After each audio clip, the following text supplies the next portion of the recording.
네, 우리 지역 뉴스를 친절하게 풀어드리는 친절한 기자들 시간입니다. 지난주에 이어서 문영철 기자와 2주 연속 함께합니다. 안녕하세요. 어서 오세요. 네, 안녕하세요. 또 뵙습니다. 고정이 되신 건가요, 이제? 그러니까요. 그렇게 할까요? 네, 우리 지역 지난주 코로나19 현황부터 정리를 좀 해주실까요? 네, 그럴까요? 지난 한 주 동안 우리 전남 동부 지역에서는 모두 49명의 코로나19 확진자가 발생했습니다. 이 지역별로 보면 여수가 25명으로 전체의 절반 가까이를 차지했고요. 순천이 15명, 광양 7명, 그리고 고흥 2명 이렇게 집계됐습니다. 네. 그 전주에 발생한 확진자가 115명이었으니까 약 60% 정도 줄어든 수치인데요. 이렇게 확진자가 감소하고 또 대규모 집단 감염도 일단은 잠잠한 상태를 보이면서 전남 동부권 4개 시군이 오늘 새벽 0시부터 사회적 거리 두기를 2단계에서 1단계로 하향 조정했습니다. 네. 하지만 그렇다고 절대 안심할 단계는 아닙니다. 여수에서는 가족 간 N차 감염이 이어지면서 초중 고등학생들까지 코로나19에 감염이 됐고요.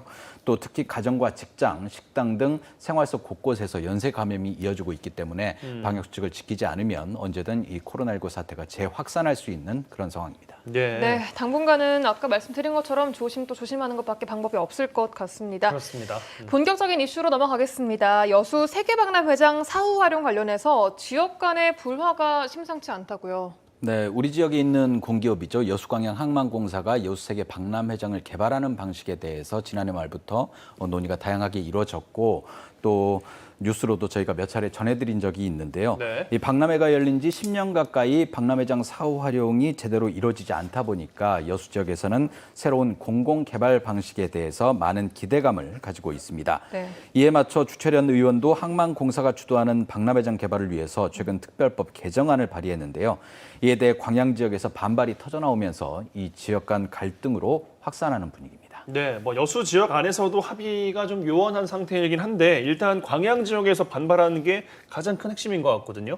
왜 반발하는지 짚어주실까요? 우선 주철현 의원이 발의한 이 여수세계 박람회 사후 활용 특별법 개정안은 박람회장 사후 활용 주체를 변경하는 것이 핵심입니다. 네. 특별법 3조를 보면 사후 활용을 수행하는 기관이 여수세계 박람회 재단으로 돼 있는데 네. 이를 여수광양항만공사로 변경을 하는 겁니다. 예. 그리고 항만공사법 개정안도 함께 발의됐는데요. 이 항만공사법 제8조를 보면 항만공사가 수행하는 사업들이 쭉 나열이 돼 있는데 여기에 박람회장 사후 활용 사업을 추가했습니다. 해당 법안들은 국회 농림축산식품해양수산위원회에서 논의될 예정인데요. 이 여수 지역 시민단체들은 박람회 사후 활용에 새로운 돌파구를 찾았다면서 이 국회가 하루빨리 이 법안들을 논의해서 통과시켜 주기를 바라고 있는데요.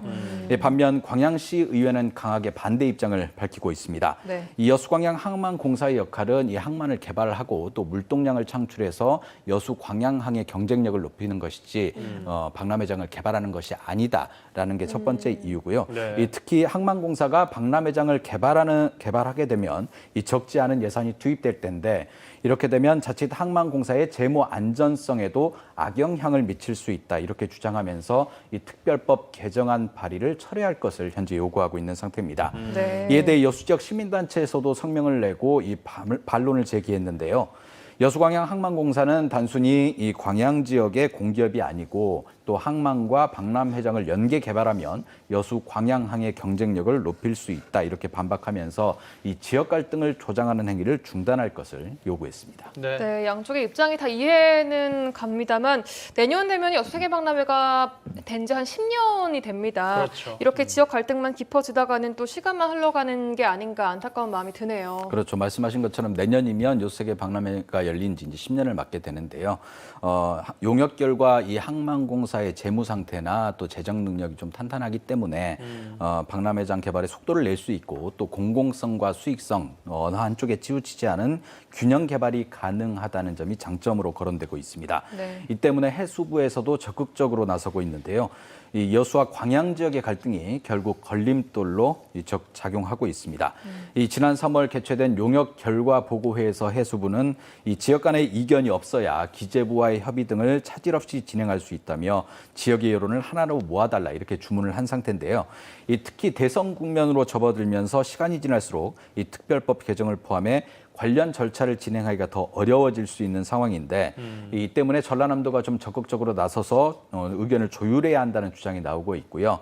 또 여수와 광양 지역 국회의원들을 중심으로 한 정치권이 우선 합의점을 찾아야 한다는 목소리도 제기되고 있습니다. 예, 네. 그렇습니다. 이 공공개발 방식에 대해서는 전남 동부지역 국회의원들도 합의된 이야기를 지금 내놓지 못하고 있는 상황이기 때문에 그렇죠. 지역 국회의원들 간에도 약간씩 좀 생각이 그렇죠. 다른 상황이죠. 예. 네.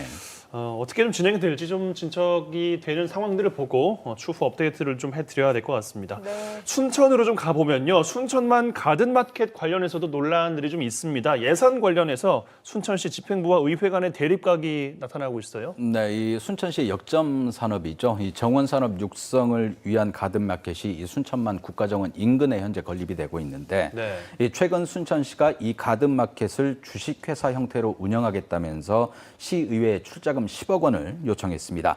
이 시가 출자한 10억 원 그리고 민간 주주들이 출자한 10억 원 이렇게 20억 원으로 이 가든마켓 주식회사를 설립하겠다는 건데요. 네. 이에 대해 시의회가 예산안 10억 원을 전액 삭감하면서 이 가든마켓 주식회사 출범이 늦어지는 것 아니냐 이런 우려가 나오고 있습니다. 네, 예산 이야기를 더 해보기 전에 우선 이 가든마켓이라는 게 뭔지부터 좀 알아야 될 것 같아요. 어떤 네. 걸 하는 기관인지 소개를 좀 해주시죠. 그렇죠. 뭐 처음 들어보신 분들도 네. 있으실 텐데요.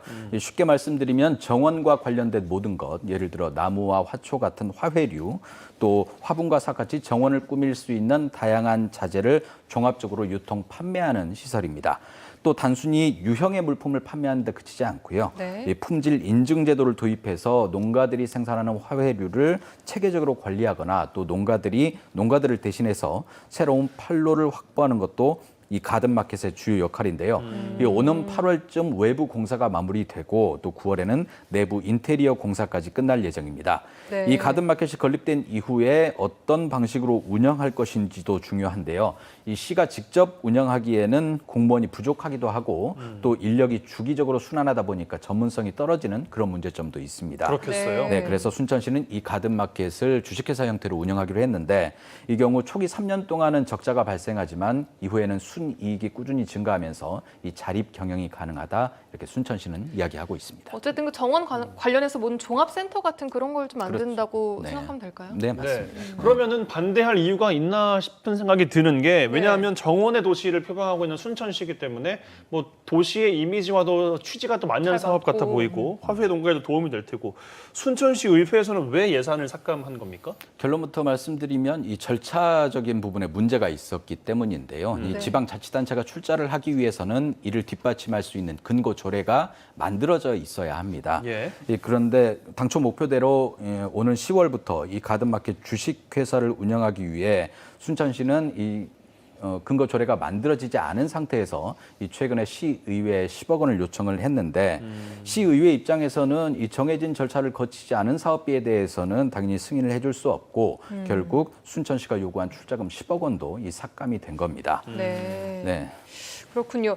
의도도 중요하지만 절차도 중요하다는 게 지금 순천시 의회 입장인 것 같은데 네. 이 문제의 향후 전망은 어떻게 좀 보시나요? 우선 순천시는 오는 10월 말까지는 어떻게든 가든마켓 주식회사를 출범해야 한다 이런 입장입니다. 네. 이 중간에 설립 부지가 변경이 되면서 사업이 많이 지연됐고요. 이 때문에 과거에 8억 원 정도의 국비까지 반납했던 상태라서 더 이상 출범 시기를 미룰 수 없기 때문인데요. 네. 순천시는 의회가 다음 달 원포인트 임시회를 열어서라도 이 관련 조례안과 예산을 통과시켜 줄 것을 요구하고 있습니다. 반면 시의회는 속도보다 방향성이 중요하다 이런 입장인데요. 운영이 잘 되면 좋겠지만 시 재정을 추가로 투입해야 할 상황이 발생할 수 있으니까 이 사업성에 대해서 면밀한 검토가 필요하고 또 현재 정원 관련 업종에 종사하는 소상공인이나 자영업자들에게 직접적인 영향을 미치는 사안이기 때문에 이 부작용 등은 없는지 심도 있게 논의할 시간이 필요하다는 겁니다. 이 순천시 의회가 가든마켓의 필요성에 대해서는 공감을 하고 있고요. 또 현재 주식회사 형태로 운영만 한 것 외에는 별다른 대안이 없기 때문에 결국 시의회도 출자금 10억 원을 승인해 줄 가능성이 크다고 보여지는데요. 다만 앞서 말씀드린 것처럼 10월 출범을 위해서는 남은 과정들이 많기 때문에 시간이 빠듯한 상황인데 우선 순천시 의회 도시건설위원회는 조만간 이 간담회를 갖고 가든마켓 운영과 관련된 전반적인 사항을 논의할 예정이라고 합니다. 예, 네. 순천 지역에 계신 분들께서는 꼼꼼하게 또 챙겨보실 만한 뉴스인 것 같습니다. 끝으로 이번 주 주목해볼 만한 뉴스 짧게 소개를 좀 해주실까요? 네, 이 공급 부족으로 중단됐던 이 고령자에 대한 백신 1차 접종이 다시 재개되고 있는데요. 네. 이 우리 지역의 백신 접종 상황은 어떤지 구체적으로 살펴볼 예정이고요. 또 광양 지역의 대표적인 특산물이죠. 이 매실 수확이 현재 오늘부터 시작이 됐습니다. 이 최근 몇 년 사이에 가격이 폭락하면서 이 농사 자체를 포기하는 농가들도 많고 또 농가들도 굉장히 어려움에 처해 있는데 올해 작황 그리고 가격은 어떤지 뉴스 데스크 시간을 통해서 전해드리겠습니다. 네. 네, 문영철 기자와 함께했습니다. 고맙습니다. 고맙습니다. 고맙습니다.